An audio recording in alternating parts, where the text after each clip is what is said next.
Une autre enquête à l'échelle européenne. Et là, Interpol appelle les citoyens à l'aide. L'organisation veut identifier 22 femmes qui ont connu une mort violente en Belgique, aux Pays-Bas, en Allemagne aussi. Leur dossier est parfois ouvert depuis 30 ans. Yves Colette, Arnaud Guérit et Laurent Vanneberg. Leurs visages ont été reconstitués, souvent vieillis, car des dizaines d'années sont parfois passées sans que ces femmes mortes violemment ne soient identifiées.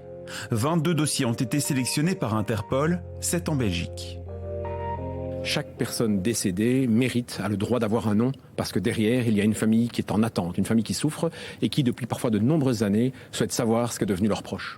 Pour attirer l'attention du public et porter le message, des visages connus comme Axel Red. Depuis des années, nous ne savons pas qui elles sont.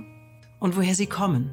Pour chaque corps qu'on a sélectionné, on fournit évidemment des informations. Ça passe par le portrait robot qui a été établi sur la reconstruction faciale.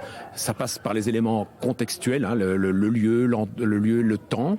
Et alors ça passe aussi par des éléments matériels, comme il y a un dossier où il y a un tatouage en forme de fleur, il y a des bijoux, il y a des vêtements. Donc c'est tout élément qui peut attirer l'attention d'un proche, d'une connaissance, de la famille, pour dire tiens, cette petite fleur tatouée, je me souviens que ma collègue, elle avait un tatouage ressemblant. Je vais prévenir un service de police ou Interpol. Un des dossiers mis en avant est celui de cette femme dont le corps a été retrouvé partiellement calciné dans le parc de Cointe à Liège en 2019. Son vêtement supérieur porte des boutons avec des initiales, des boutons non commerciaux, des boutons avec les lettres HCC. Les boutons HCC peuvent éventuellement provenir de boutons militaires français. C'est une piste. Tout indice, tout souvenir est à communiquer à Interpol.